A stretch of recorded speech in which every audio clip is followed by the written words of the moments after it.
Hey everyone, this is Mike Sullivan at mo.com, where we feature small business owners and entrepreneurs. Joining me today is Jenn Lim. She is a consultant at Zappos and Chief Happiness Officer at Delivering Happiness. Jenn, can you tell me a little bit about yourself leading up to where you're at today? I had graduated from Cal at the time when I got really lucky because I graduated with a social science major in Asian American Studies. So I basically had no job and was pretty much freaking out because my parents were, saying I told you so, and because I wasn't a doctor or a lawyer. But luckily for me, the internet was born, so I became an internet consultant at KPMG. So that went on for several years. I went to a startup, and as everyone knows, the dot-com busted, so I lost my job. I got laid off. From that point, I really, started thinking things through. There was a combination of things: losing my job, and then from a personal side, finding out that my dad had cancer. And so it really forced me to face the questions I never wanted to answer, which was, what would I do for the rest of my life without fearing failure? And what are the things that, if I can be true to myself, that I'm really passionate about, that I would want to do, with or without the money, title, status attached, because after losing that all in 1 second, it really meant nothing to me in the greater scheme of life. So that's when I started exploring, and I, at the same time, held my freelance jobs and consulting on my own. And that's how I came across Zappos and Tony. Met Tony through a mutual friend, and I don't know if you're familiar with the book Delivering Happiness and if you've read that at all. But okay, so I met him at Club Bio, where he was throwing his parties back in the day, and that, from that relationship, just started consulting at Zappos.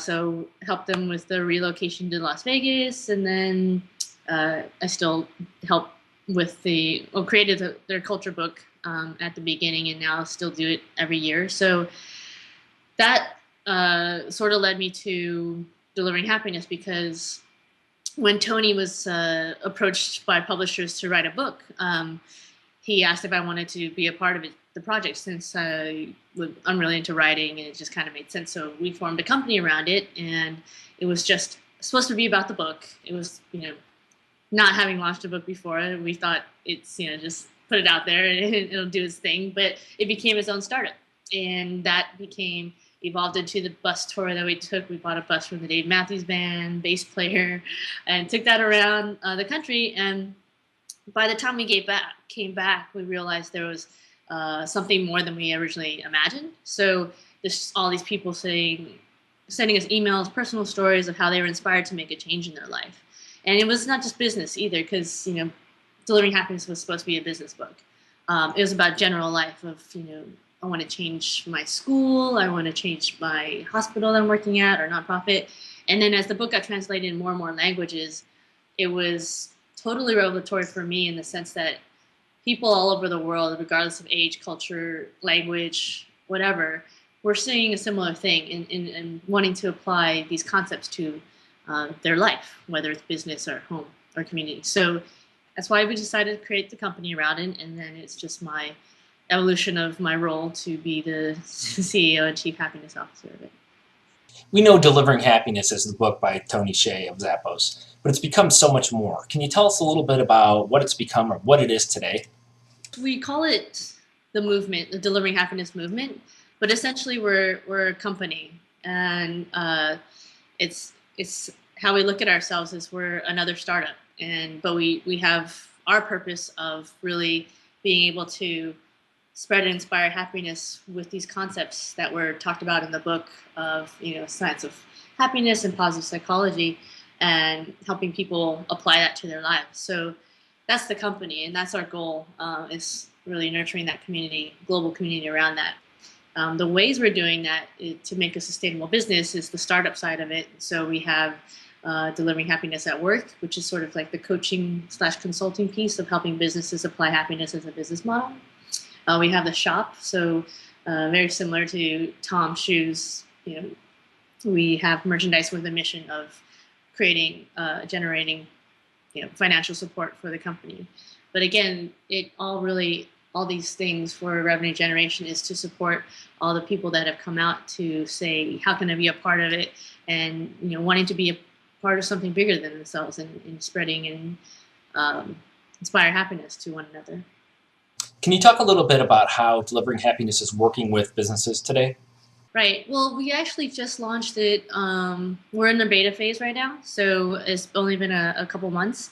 But how we look at it and approach it, and I kind of hesitate in using the word consulting because coming from a consulting background, that's not what the traditional consulting is kind of like wanting to be in the client forever. But we kind of see it as a journey of how culture and things like how culture and core values can lead to ultimate using happiness as a business model in the way that Zappos has shown in what they did in the organization. So starting at type of workshops, kind of showing them what Zappos has done, tour Zappos, and talk about, what are your basic sort of core values and culture in your company today, and then sort of leading them through a longer journey of actually going to the client site and seeing what they're doing and coaching, and call it coach the coach, but basically it's like train the trainer model. And so kind of going through there's 8 different steps of what a company can do and how committed they are to really use culture and happiness as a business model. In your beta phase, can you tell us about what kind of results you're seeing at this point? Yeah, we've started with our beta clients are basically our partners that we've been working with just to test and think the formats and the frameworks and tools that we're using, and already from that alone has been really encouraging because they've used other sort of consultants before and they've tried to go through these measures, but they said just in these couple of months the workshops and the tools have already started changing, at least from a perspective standpoint and outlook. And so I think that's the difference between what we're doing versus whatever is out there, is that we're trying to use it in a concepts in a very applicable and tangible way, in a way that can result in real change. It seems that delivering happiness isn't just for businesses, that there's a personal side. Is that right? Yeah. For us, it's about the community, and just it's grown so organically through Facebook and Twitter and our website of people coming on and just engaging with each other using, Facebook has been our primary platform of people just sharing what they're doing on a day-to-day basis, almost daily reminders of how you can sustain happiness, which is ironically enough the hardest thing to do. So we want to use that and sort of create other ways that communities can engage with each other. So that's kind of online, and we have offline measures as well.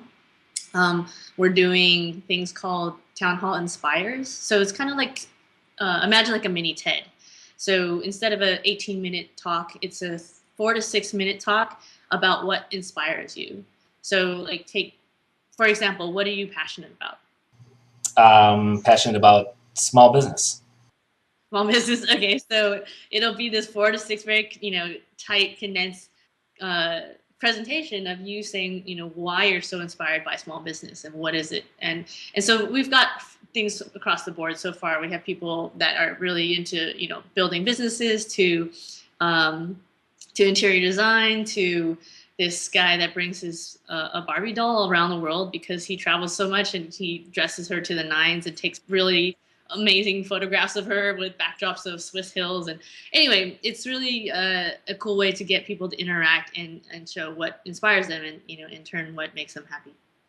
Does delivering happiness contribute to success? And by success, I mean, building, if you're an entrepreneur, building your business, or if you're a small business, building your customer base, or if you're an employee, achieving certain goals, certain levels that you're looking to achieve.